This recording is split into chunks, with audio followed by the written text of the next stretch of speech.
Hello and welcome to the Addicts Anonymous podcast. I'm your host, Jamar. Today's episode 120, and we're going to be interviewing Dustin H. How are you doing today, Dustin? I'm doing great, man. Thank you for having me on. Been a great Sunday, Father's Day, time with the family. Everything's good. Yeah, that's great. I totally forgot it was Father's Day. Are you a father? I am not a father, and Okay. we'll get into it a little bit, but yeah. Okay. Yeah, so let's dive in here and get started. Tell me about your childhood and growing up.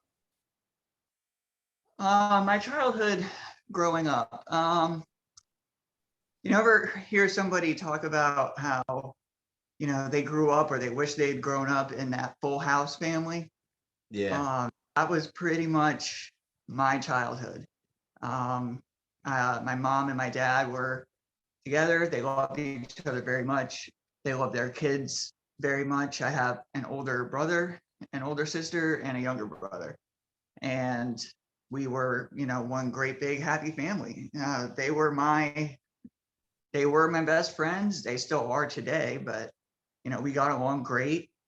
I didn't have a lot of friends outside of them. I had my siblings and I had my cousins. Um, but yeah, they were always kind of my go-tos, and everything was really good. We were really happy. And when I was 9 years old, my father unexpectedly passed away, just overnight. It was a brain aneurysm, a brain hemorrhage. So we didn't know he was sick. We didn't know anything was wrong. I went to go stay with my cousins over the summer, like I always did. And I came home and my mother told me that he had passed. And, being 9 years old, I didn't handle it well, to say the least. I didn't really understand it. I didn't understand how I was just with him. I just saw him, a month prior. He took me to my first baseball game for my birthday. Like how could he be gone? So yeah, I didn't handle it well at all. I was never I wasn't a great student or anything even before, but afterwards I was a very bad student. I actively looked for ways that I could lash out against anyone and anything. Um, yeah, it was not easy, and it's still not. I'm 33 now, and today's Father's Day. I woke up crying this morning. Like I never really processed that fully. So, I mean, it still hurts today. And eventually, kind of just suppressed it and forced myself to move on. And then, When you were younger, you mean you suppressed it? yeah, I suppressed it. There was never any kind of counseling or therapy and nothing like that I ever did. Um, yeah, it was rough. And then I mean, I'm trying to remember exactly when it was. It's probably like 4 or 5 years later, my mom started dating somebody new, and I didn't take well to that at all. And today I could tell you he's a great guy. He always was, but at the time I was not ready to have anybody fill that role of my father. So I lashed out against him too. He would try to do things with us, me and my siblings. Take us to the movies, take us bowling, and sit me down when I was doing bad in school, and I was hearing none of it. I was just stubborn as hell. I didn't want anything he had to say. I was pretty much prepared to just do the opposite. One time he sat me down after I'd gotten in trouble in school, and told me that I was hurting my mother by the way I was acting, and I didn't like that very much. So I ended up getting in physical altercation with him. Nothing too crazy, no broken noses or anything, but that's really the only time I've ever lashed out, physically with anybody in my family. Yeah. What made you lash out that time? I just felt like, I mean, this is probably when I was about 15. And I felt like, you're not my father. You don't have the right to tell me these things. Like, who the hell are you to come in here and try to be, be a father to me. You barely know me. You barely know any of us. So I didn't take well to his advice at all. He wasn't my dad, and that was all that mattered to me.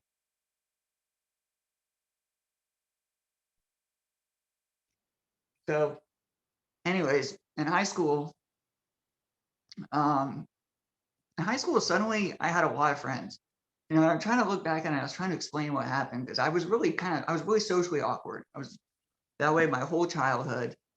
But then in high school, something was different, and I don't really know what it was, but it could have been that I was an athlete at this point. Basketball was my passion as a little kid, and I started taking it really serious when I got into high school. I grew like 4 inches, and I was really good at it. So, I started hanging out with a lot of the athletes and started dating a cheerleader and stuff like that. So suddenly I had a lot of friends. They weren't exactly the best friends though. The guys in the basketball team were fine, but the other friends I was making were, kind of as much as a party kid as you can get, pretty much. They would skip school most days of the week, and we'd go out and have drinks and smoke pot and stuff like that. Started with drinking. We would skip school. I would go to one of their houses, get drunk, and then get brought back to school and tell my mom I was going to be at the YMCA for a little bit. So until I sobered up and she'd come pick me up and be none the wiser. She'd have no idea. But it progressed pretty quickly for me. I was already doing bad in school, so they kind of kicked me off the team, but they wouldn't let me back on the team after my freshman year. So they kind of took basketball away from me. That was the only thing kind of keeping me level. And after that, I just kind of went with the crowd. Like suddenly I had these friends and I felt accepted, and I didn't want to lose that. So I was going to do anything that they wanted to do, and I was going to become whoever they wanted me to become to be able to keep this group of friends that I had. And eventually, so we started smoking pot all the time, skipping school. Eventually, my junior year, I went to my English class one time in my junior year, and it was like 3 weeks left of school. And suddenly they noticed that I had not been to this class at all. So they called me in the office. I had skipped a whole bunch of other classes a lot too, and they ended up expelling me from school. But like many, many, many times throughout my story, I caught a break. They offered me I was way behind. I had no right to graduate, but they offered me some dropout prevention plan at a trade school that they had. They said if I went there half the day, I could take an English, math, and a social studies class, and the other half of the day I could learn a trade. And if I completed that, then they would give me all the credits that I needed to make up, and I could graduate on time with my diploma and walk with my graduating class. Total cop out, because I was like 2 years behind everybody else. Really? Yeah, I was so far behind. Like I barely went to school at all. Was that, how come you were so, why were you so absent? It was just with being with friends and stuff?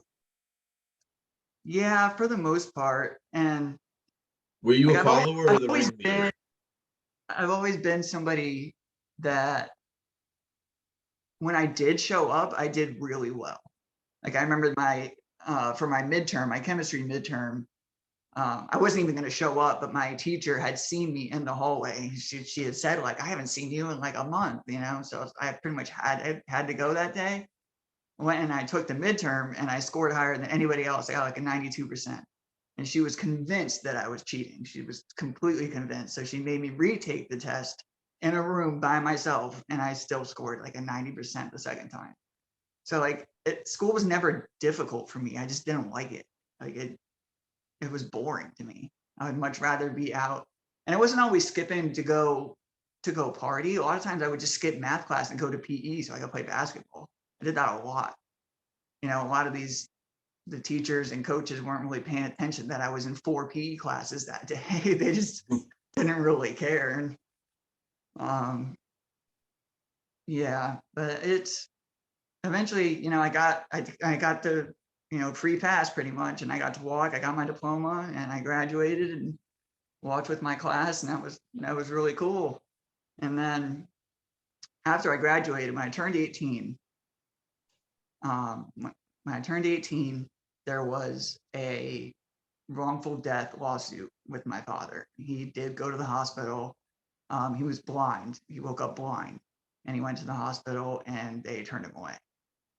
Something to do with his HMO and his insurance or something. They turned him away. So there was a wrongful death lawsuit. So when I turned 18, I got a big settlement. What seemed like, to an 18-year-old, seemed like this ungodly, never-ending amount of money. So I bought a brand new car, 2007 two-door Honda Accord. Loved it. It was awesome. And I paid for 2 years of schooling, 2 years of college.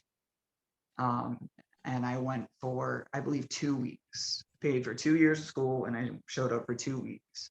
And around this time, a girl I started dating in high school, we used to drink and smoke pot together and stuff, but she had discovered Roxy's, and she put me onto those. And the first time I did those, like, I felt like this is the feeling I want for the rest of my life. I want to feel this right here forever.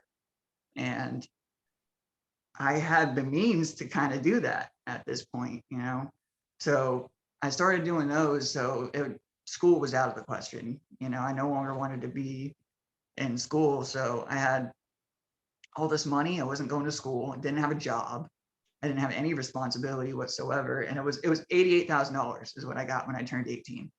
So after I bought my car and paid for school, I had like, $60,000 just in my checking account. And this new fun habit that I had picked up, it all seemed so innocent and fun at the time. So me and my girlfriend, we moved in together. We got an apartment together. I moved out of my mom's, and she moved out of her dad's. And for the next 2 years or so, life is just one big party. Neither of us have jobs. Neither of us really have anything. So we would just wake up. The Roxy's at this time are, the price of Tic Tacs. So, I was buying hundreds of them at a time. And we would just, wake up in the morning. We would do a bunch of pills, and then we would go out to eat, and then we would go shopping at the mall, and we would go to the movies, go to a fancy dinner. And the whole time we're just, getting high and pissing money away. But I'm too, caught up in the whole thing to even realize that, my checking account's dwindling very, very quickly. And by the time I did, it was gone. The money was all gone. Neither of us had jobs. The electric got shut off. Getting eviction notices on the door.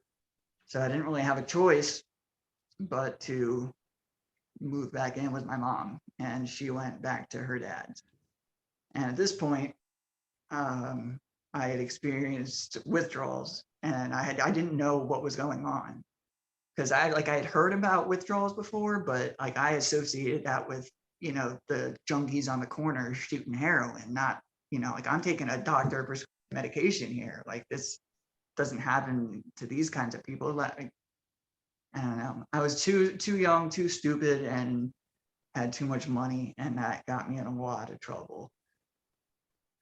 Strangely enough, as quickly as I went through all that money, when I came back to my mom, she never really questioned it. I think she kind of knew, but she didn't know how bad it was. So she did let me come back to stay there. She told me I had to get a job if I'm going to stay there. So I did. I got a job working at Home Depot. And it was hard because I never worked. I never had to, like, everything to this point had just been given to me. So like trying to work and trying to actually pay for this new habit that I had was very difficult. But it didn't happen. It didn't last long, because when I turned 21, I got another settlement check. This one was for $30,000. And at this point, I have a job. I'm working at Home Depot. My girlfriend has a job working at Wing House. So we figure between my money that I just got again and our jobs, we can do this right this time. I learned absolutely nothing. So again, we both moved out of our parents' house. We got another apartment together and did the same exact thing that we did last time. It was about 2 weeks after we moved in that I quit my job. I didn't even quit my job. I just overslept and stopped showing up.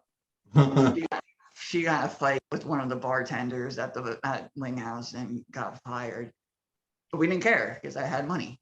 So, but didn't matter because, not only am I supporting my own addiction, but I'm supporting hers, and her sister would end up getting kicked out of her house. So I'm like, oh, come stay with us. Why not?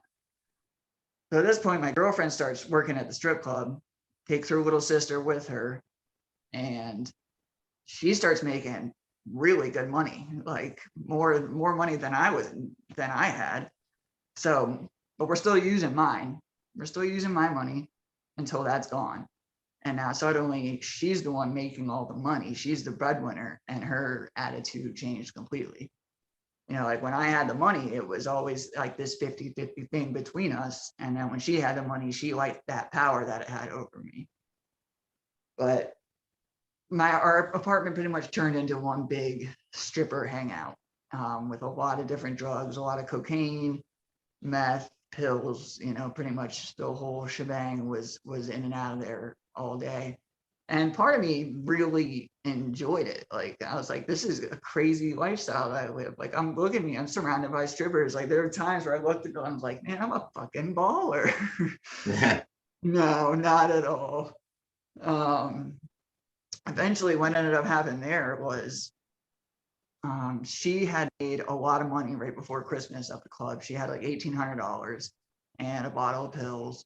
And we got so messed up and blacked out. When we woke up the next day, all of it was gone. Just somebody had taken the sliding glass door off the hinge and just straight up came in and took her purse, both our phones, just everything.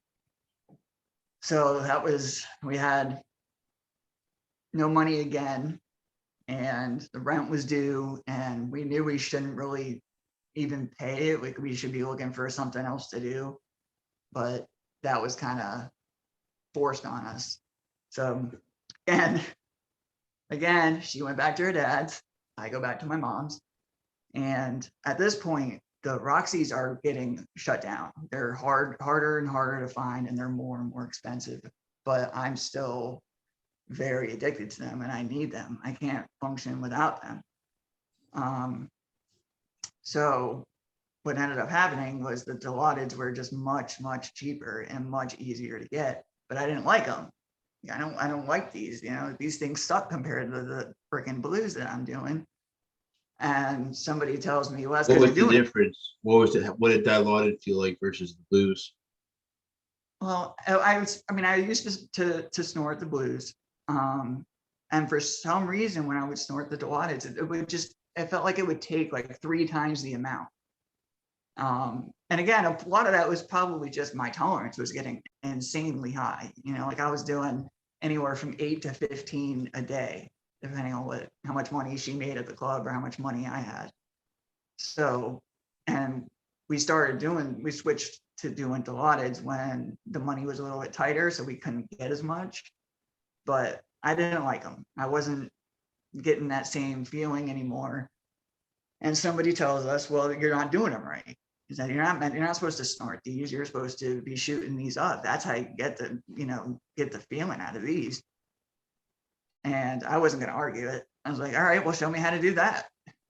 At that point, there was no going back. The first time I stuck a needle in my arm, it was over. It was already over. I was already very much an addict at that point, but there was no going back. And I was really, really hopeless. But what ended up happening was, at this point, I'm like 23 years old, and I'm supposed to get another settlement when I turn 25, but I couldn't wait. I couldn't wait that long. So I ended up selling my final settlement, which was supposed to be $60,000, I think. Yeah, 60,000. I sold it to JG Wentworth and got $29,000 cash. Yeah. Oh man, Yeah, brutal. you're just like You a know that? walking. You were a walking bad decision when it came to financial stuff. Yeah, I never had any, like that's not something they teach you in school really. And if it not in my school at least, or maybe they did, I don't know. I never showed up. But no, like I didn't have any clue, what a credit rating was, or even really what a bank account was. I just knew I had this card, and if I stuck it in this machine, a bunch of cash came out. That's really the extent of my knowledge for my finances. Occasionally, I'd have to call and move money around, but yeah, I really didn't know any better. And so I did. I sold it. I got my money, and me and her just kind of did the same thing again. Only this time it's with a needle, and it's so bad that I'm too ashamed. I never, the option to go home to my mother's was always there, but at this point I knew that she knew what was going on. So if I went home, that would have been the end of it. I wouldn't be able to use anymore. I'd probably have to go to rehab, and I wasn't ready for that. So we ended up living out of my girlfriend's car for like 9 months. And every time it was like, we have money. You want to get a hotel room, or should we just spend that money and get more drugs? And the option was always get more drugs. And eventually that money that I had went really, really quick this time. Like we really, really pissed it away very fast. Um, so I still have my car that, is 5 years old. It's got like 28,000 miles on it. I bought it with 0 miles. It's still a really nice car. And we were just really desperate one day. And I was like, well, why don't I just put my car in the pawn shop? Like I can just pawn my car. We'll get it out after you have, a good night at work, And I took it to the pawn shop, pawned it for $1,000 and never got it back. Oh man. Yeah. And again, there were times where not really that we had the 1,500 or whatever it was going to be to get it out, but we had enough money to pay to keep it there and extend it a couple months, but we didn't even do that. It was just like, you know what, you have a car. She had a 2008 Honda Accord, a year newer than mine, that one of her sugar daddies had bought for her. So it's like, you have a car, like I don't need one. Like there's no reason for us to get it out of the pawn shop. So we just left it, and I have no idea what happened to it now. I mean, it's gone. I know that it's not mine anymore. Yeah. So at this point, we're living in and out of the car. Money is very scarce. My girlfriend ends up, prostituting herself for money. And at this point, she's still splitting some of it with me. So I'm not complaining. She's not even really my girlfriend anymore. She's just the girl that I get high with. There's no love or anything in the relationship anymore. But eventually she got sick of me. So on Thanksgiving, she took me to go see my mom and kind of just left me there and never came back. He kind of bailed on that. Just like, I had enough support in this fucking douchebag. So I ended up being stuck at my mom's. And at this point, I think she knew what was going on, but she was too afraid to say anything because she knew I would run. Like over like this 5-year stretch, I'd be too ashamed to show up, So I would show up on Christmas maybe, and that was the only time they'd see or hear from me. So I feel like she knew what was going on to some extent, but she knew she couldn't bring it up because I would just run. So I was welcome back there. At this point, she's selling the house. Yeah, I forgot part of the wrongful death lawsuit. My mom got over $1 million. So she bought, a really big, 6-bedroom, beautiful house for us to live in while all the kids were still living there. But at this point, she can't afford it anymore. So she is selling it. And I have nowhere else to go. She's selling it, going to move with my stepdad. He owns a little 1-bedroom house, and that's where they're going. So I have no money. I'm still hopelessly hooked on these drugs, and I don't know what the hell I'm doing. but my mom would never leave me out to dry, and never leave me homeless because she's not that person. So she pays for a trailer for a year for me and my younger brother to live in. And at this point, a friend of mine tells me he gets prescribed Suboxone, like a weirdly abnormal amount of Suboxone. Excuse me. So he starts just kind of giving me those to help me out, because he would get like 3 strips a day and he would do like half of one maybe. So he started just giving me his extra ones, which should have been enough for me to, try to beat this. That should have been when I stopped. Like that should have been like, okay, I can, do this, and I know this is meant to help people in my condition. And no, I'm too much of an addict at this point. So I found a way to get him in a needle and get him in my arm. You can shoot up Suboxone? Yeah, I was shooting up Suboxone strips and deluding myself into thinking that I'm doing better because they're cheap. So at first my buddy was just giving them to me, but then he started, once I got a job, he started selling them to me really cheap. So I get a job at Publix, and I really like the job, and I'm really good at it, and I'm moving up really quickly. I'm getting promoted and getting raises every 6 months. They do an eval. I'm getting a raise. I'm getting promoted. I'm moving up really, really quickly because I'm able to show up for work on time and actually do my job. So I'm deluding myself into thinking that I'm doing better. Everything is okay. Because I can afford what I'm doing. I'm paying my bills. I have a car again, my license and everything, like I'm doing just fine. But I'm still waking up, sticking a needle in my arm every day, 3 times a day, and shooting up these Suboxone strips. My veins are collapsing one after another. And I don't know how I didn't just get a blood clot and die, because I did this for about 4 years. I think I was shooting up multiple Suboxone strips every day. And then one day at work, I get a call from my mom that my cousin was killed in a motorcycle accident.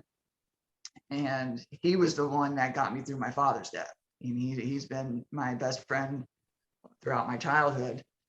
And that was hard enough as it is, but the past year prior to that, I had been completely blowing him off. I've been telling him like, oh yeah, we can hang out. And then I call and cancel on him in the last minute, or just not answer the phone at all. So I felt a lot of guilt there. It felt like I was kind of being punished for that. And I didn't handle that well. There's a theme here. I do not handle loss well. I don't handle death. I don't handle grief well. So at that point, I was like, okay, I don't want this anymore. I want to go back to being fucking numb. Like, I'm not okay just maintaining anymore. I want to be numb. So I'll go back to the pills. And after about a month, I'm worse now than I ever was. My work starts noticing because I'm calling out all the time. And even when I'm there, I'm not the person that I was. I'm not, the good employee that I was. So they end up taking me into their office after like my 3rd call out in a row. And, it's obvious what's going on. And they are offering to pay for me to go to a nice rehab up in Tallahassee. They're going to pay for me to go, and they're going to keep my job for when I'm done, when I complete it and come back. I just had to tell them that I needed help, and I wouldn't do it. I would not do it. I came up with every excuse I could. I just wasn't ready. So I denied. And eventually they just fired me. So I have no job. I have rent to pay because I had this place with my brother, so I'm paying half the bills. And I just have addicted to pills again. So I started stealing, anything I could from my brother, from my mom, from my sisters, anything that had any value whatsoever. My poor nephew got so much taken from him. He had all these, video game consoles. Really, it was the ones that I grew up playing, the old Nintendo 64s and Super Nintendos, I went in their house and took all of that and sold it. to try to just get by. And eventually I get a job working at Starbucks and barely getting by, like barely paying the bills, you know. But during this time, that same girlfriend that I was with all those years through all those runs starts reaching out to me, and I start talking to her again. And, you know, we go to the same guy to get our drugs and stuff like that. So I call her one day and tell her that I have money, I need to get a pill. She's like, well, I have a better idea. For that amount of money, you can get 2 bags of fentanyl and that will last you days. So I was sold on that. I was like, what, days? What? For that money? Yeah, sign me up for that shit right away. Yeah, that's a huge, huge, huge mistake.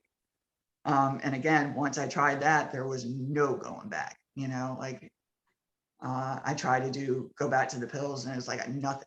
Like it was like I was doing nothing.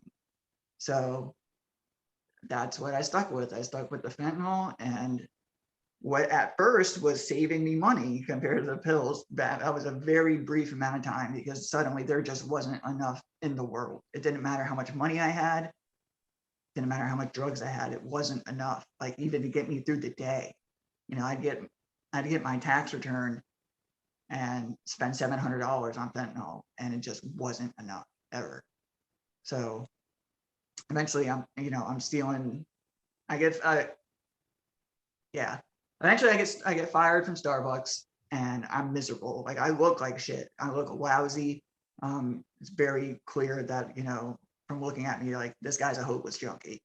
But somehow I'm still fooling my family enough that my brother-in-law offers me a job working with him. And immediately from the day I get there, I steal everything. The job is refurbishing medical equipment. So there's some high value stuff there, and I stole so much stuff. I mean, you know, cameras, power tools, anything that had value at a pawn shop or to a dealer, I stole. And it just got to the point where like I was so miserable. Even when I had all the money, all the drugs, I was so miserable, so depressed, and I hated life. I hated myself. So I decided that, you know, I'm hurting my family. I'm not doing anybody any good anymore. I'm hurting my family by being alive. And if I just kill myself, yeah, they'll be sad for a little bit, but ultimately they're better off without me. So on payday, I go and I spend the entire paycheck that I made on fentanyl with my dealer, and just load it up into like, you know, 2 big shots, thinking that that's going to be it. Like I'm going to take myself out. This is how I'm going to go. And it didn't work. I think I had a seizure is what happened. I woke up between this little narrow gap between my bed and the wall, and my head was all beaten up. My knuckles were all bloody. I think I had a seizure and fell off the bed. But I woke up and I was so upset that I woke up, that I was alive. Like I couldn't believe it. But I was alive, you know. So at that point, I'm like, I guess I have to go to work, because I have to find some way to have money. Like I have to find a way to get to drugs. So I have to go find something to steal from my work. And I walked into the warehouse, and the only thing I remember is saying something to my brother-in-law, and then I collapse and crack my head open on the concrete floor. And I woke up in the hospital, and that was it for me.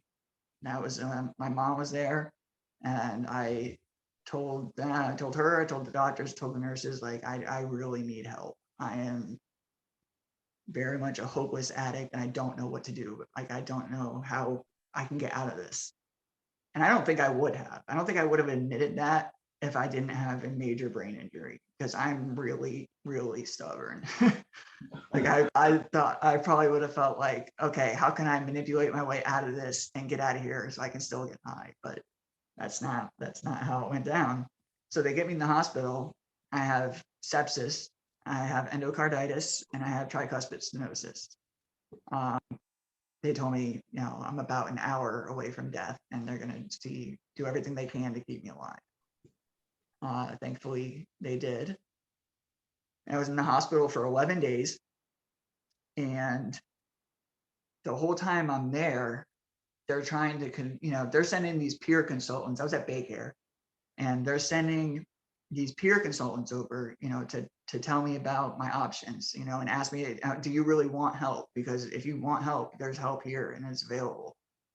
So at this point, I have a different memory of this than my mother does. My mother says that while I was in the hospital, I was extremely receptive. I was extremely nice. And I kept telling them, like, yes, I want this. I will do whatever it takes. That's not how I remember it. And I think it's because anytime she left the room, I told them differently. Like, I told them, I don't need rehab. I can do outpatient therapy. I can go stay at a sober living home, and I can do whatever stupid meeting you want me to do, but I don't need rehab. And the only reason I was saying that is because I wanted to go get high still. Even after all of that, I still wanted to go get high. But I guess I didn't show that while my mom was in the room. So, but eventually, after 12 days, I agreed to go to a rehab. And the problem is that it's during COVID, and there was a hurricane that hit, and it was 4th of July weekend. So there was just no way for there to be like this nice transition from the hospital to the rehab, So they'd end up discharging me into the care of my mom, where she thinks that she can watch over me and stop me from using, which she couldn't, but I didn't use anyway, because what happened was, as soon as I got home, I didn't have my phone anymore. At some point during the blackout, I had lost it, but I did have a tablet. So I asked my mom, if I could have my tablet, because it's got my music and it's got my movies. And what she didn't know is it has my app that I can reach out to my dealer. So I was still trying to get high the day they released me from the hospital. I had it all set up, and I was so desperate that I told my dealer, if you can come here at midnight and bring me anything, I will give you my car. You can just take the keys, you can have my car, and I will probably never see you again, because I don't know what's coming next for me. Just give me something. But when they released me from the hospital, I told them, they recommended that I go to an NA meeting that night. And I said I would, just to make my mother happy. I didn't really want to go. And as soon as we got out of the hospital, I was trying to talk my way out of it. Telling her, like, Mom, I'm tired. I don't feel well. I don't need to do this, anything I could. But she wasn't having any of that. So she took me to my first NA meeting. She came in with me. Here I am, this 32-year-old grown adult male with my mother sitting next to me at an NA meeting. It was awkward, to say the least, but something changed in that room. And I call it a spiritual awakening. I call it divine intervention, because I went into that room trying to get high, waiting for my dealer, waiting for it to be time that I can get high. And in that meeting, it was gone. Everything was gone. Like, my entire perspective on everything changed. I didn't want to get high. The urge to get high, everything that was gone. So I told my mom, I gave her my tablet. I was like, Mom, I can't have this. Like, I will find a way to use if you give me this. Do not give me this back. And that was it. Like, I knew then that I was done, that my run was over, and that I'm ready to try something new. Because I saw it working in that room. I saw these people that were just like me, but they figured it out. Like, they found this magical way out of the hell that they were in, just like me. So when I finally saw people that had done it, like, I believed that I could do it. I'm an egomaniac. If you do it, I will not only do it too, but I will do it better than you. I'm working on that. But so yeah, I spent another week there at my mom's house, fully surrendered, and ready to take on any suggestions and anything that was coming next. And eventually it was a rehab through Baycare. It's a 6 to 9 month program that took me in. So I spent 6 months in this rehab facility during COVID, where we can't leave the building. In-house. What's that? You were inpatient. Yeah, inpatient treatment for 6 months. It's a long time. Yeah, yeah, it was. And the whole time I keep hearing about how it's supposed to be. It's supposed to be, you know, once you're here for a certain amount of time, you get visitation, your family can come in, you get to go find a job and you can leave on these day passes, you can go to outside meetings, you can go to work, you set up your plan for when you get out of here. You have an income, you have a place to go, and it wasn't like that, and that's not how things worked during COVID. We left the facility on Saturday for 2 hours to go to an outside park where we had to keep away from anybody and everybody. And if anybody talked to somebody, we immediately packed up, went home, and got drug tested. So other than that, that was the only time we got to leave the facility. That was rough. It really was. Multiple times I tried to leave early, and I would just kind of convince myself that, like, okay, I can do this. Like, I'm good. I can leave now and I will be okay. But there was always somebody there to talk me out of it. And I'm glad they did, because I was not ready.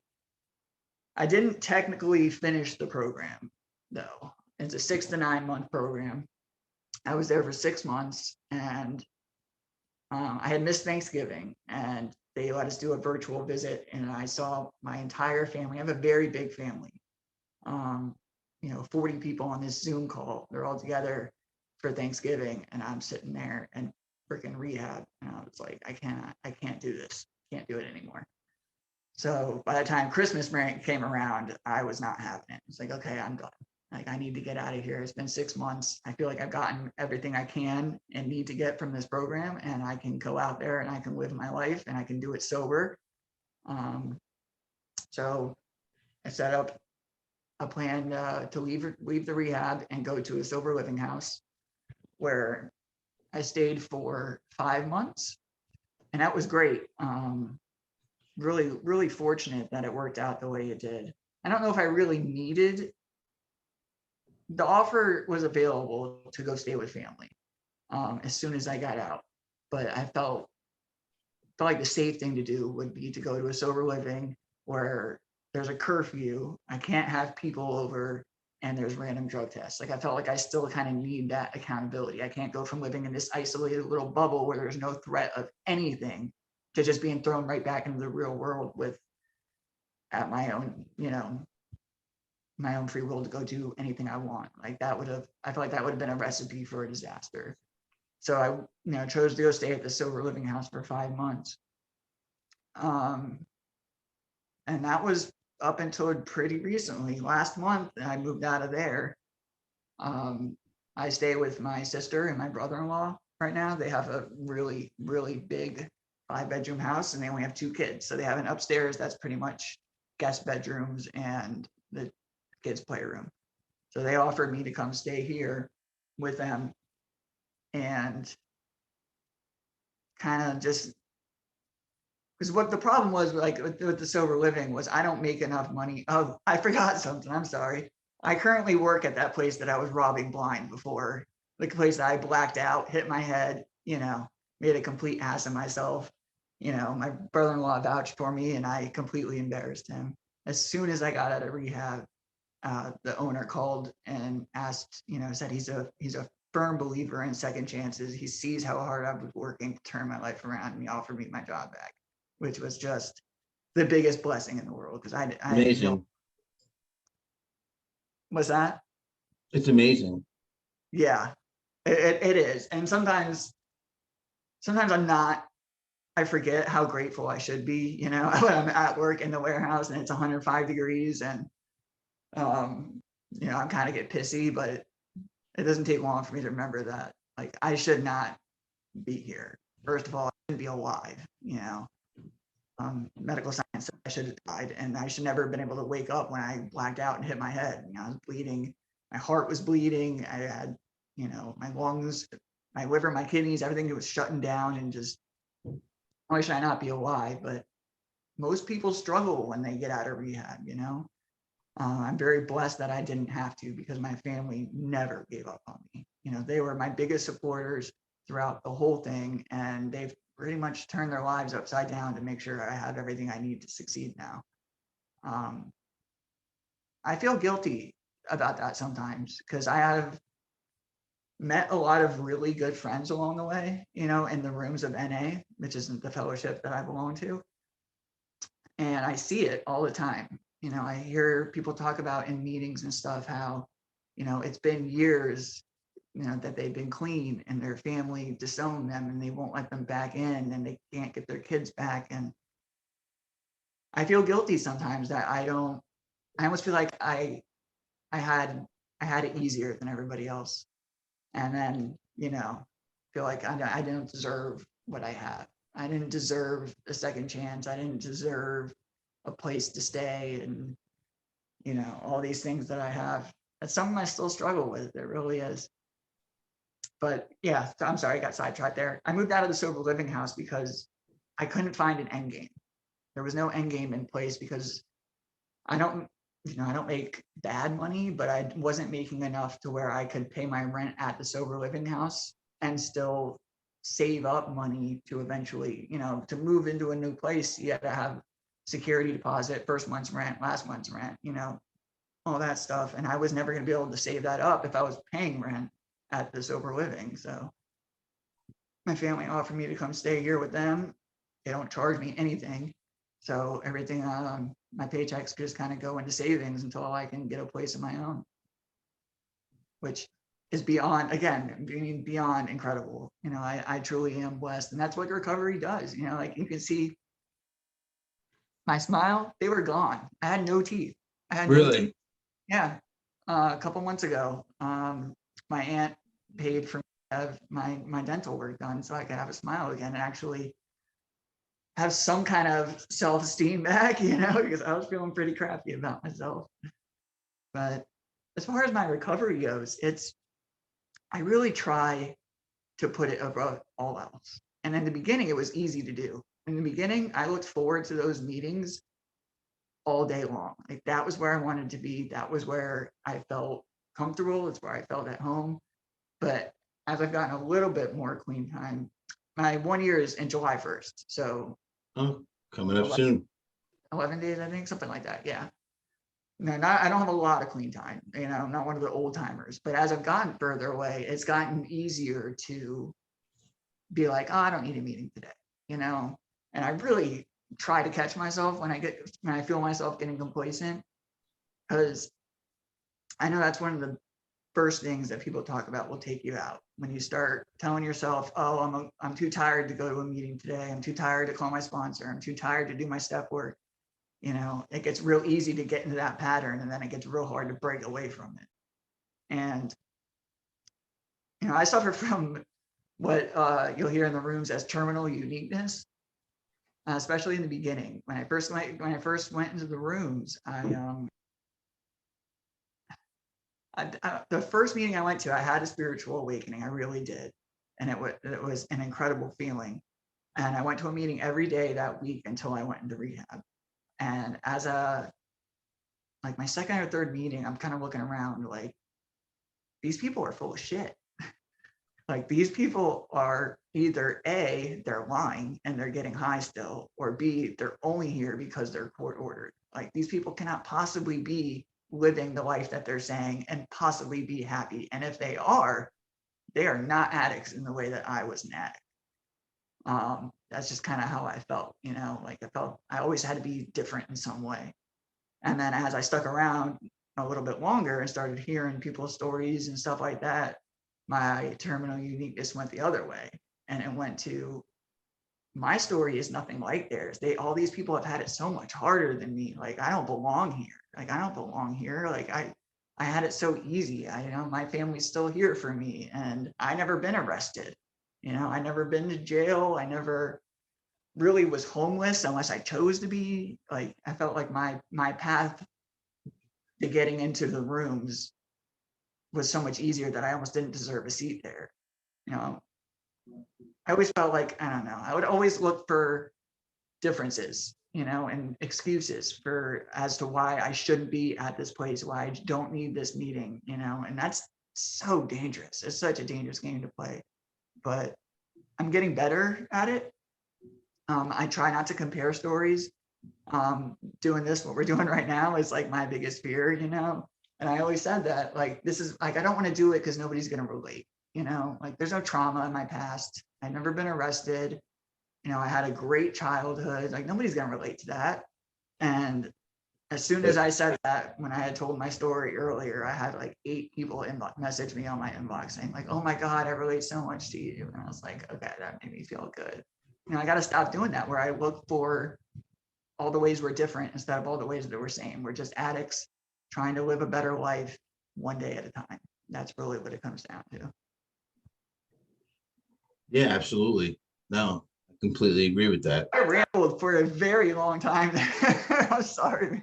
No, you did perfect. It was a great interview. I mean, you told your story very, very, very well. There's one more thing. I mean, well, I mean that's the story. But as far as I stopped believing my father died. You know, of spirituality, any religion, it was not happening. I knew there was a God, and I knew I didn't like him, and he didn't like me. You know, he took my father. So from that point on, you know, it was any religion or spirituality was gone until that day in NA. Really, that's when I you know, I had that spiritual awakening, and today it's my crutch. You know, I have a great group of people in a fellowship, I really do, but the one person I can always lean on is my higher power. It's always there, and I talk to him every day. A lot of times it's what I'm doing right now, and I'm just rambling, you know, but it's just something I need to get off my chest, and I know it needs to be heard.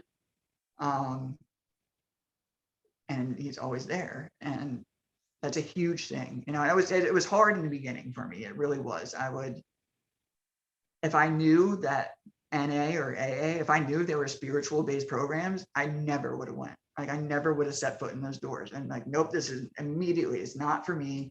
It's not going to work for me. Good luck to you guys. I'm out.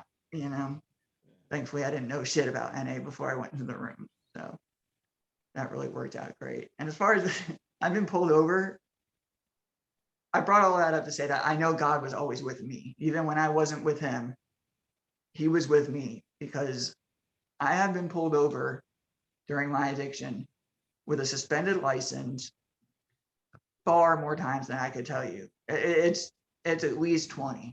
And every single time, or most of the times, they would search my car, they would find the drugs, they'd find the paraphernalia, they'd give me a lecture, and they'd let me go. One time I was in cuffs. I had a needle in my pocket. I said I didn't. When the cop stuck his hand in my pocket, he felt the needle, you know, smashed my face up against the car, broke my nose, put me in cuffs, and eventually he took my stuff, he took my girlfriend's stuff, and he let us go. And that's just always how it went. Like, every time I would get pulled over, I would get this whole spiel from the cops that, well, you've never been arrested, and if we arrest you for this, it's going to ruin your life, and we don't want to do that to you. So you need to straighten out your life. You know, you need to put it together. We don't want to destroy it by arresting you. So we're going to let you go, and you need to, you know, start doing better. And I got that lecture from different police officers dozens of times. And part of me wonders, you know, like, maybe if the first time that happened, if they would have just arrested me, I could have found some much sooner, but that's not the way that God had it planned for me. So yeah, I'm rambling again. I'm sorry. You're not rambling at all, my friend. You're telling your story. I'm getting all sidetracked. I get scatterbrained and go back and forth quite a bit. No, absolutely. That's what this platform is for. We're just sitting and chatting. So what do you do nowadays to, like, what's your regimen? Do you have like a program you follow? Do you have a system you follow?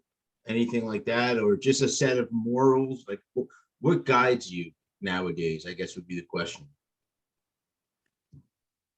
When I first got clean, what guided me was I just want to be there for my family again. Like, I want to not be a disappointment. And like, I was doing it for them. Like, I wasn't even really doing it for me. That's not the case anymore. I still do it for them because I love them and they love me very much. So they want to see me succeed very, you know. But what I do NA, I have a sponsor, and I do step work, and I do service work. A member of H&I, where we go into rehabs and hospitals and jails, and carry the message of NA to people in those, detoxes and inpatient treatment centers and stuff like that.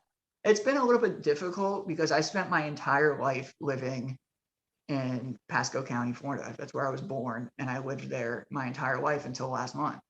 I moved to a new county, and it's been a little bit challenging because it's too far for me to do the meetings as often as I was down there, that's where my support group is. I still try to do 2 or 3 down there a week, and then they have meetings here in this where I am now. They're just not quite the same. There aren't as many people, and it doesn't seem like they're as excited or gung-ho about recovery as it is in that area. And Pasco County is where they used to call it the pill capital of the world. There's a lot of struggling addicts there. That's where it began. Really? Yeah. I remember reading articles about it online. They were flooding the whole country right out of Pasco County, this little shithole county that nobody even knew existed. Unless you were in Florida, nobody had ever even heard of it. But that's where, I think that's a lot of people say that's where the pill epidemic started.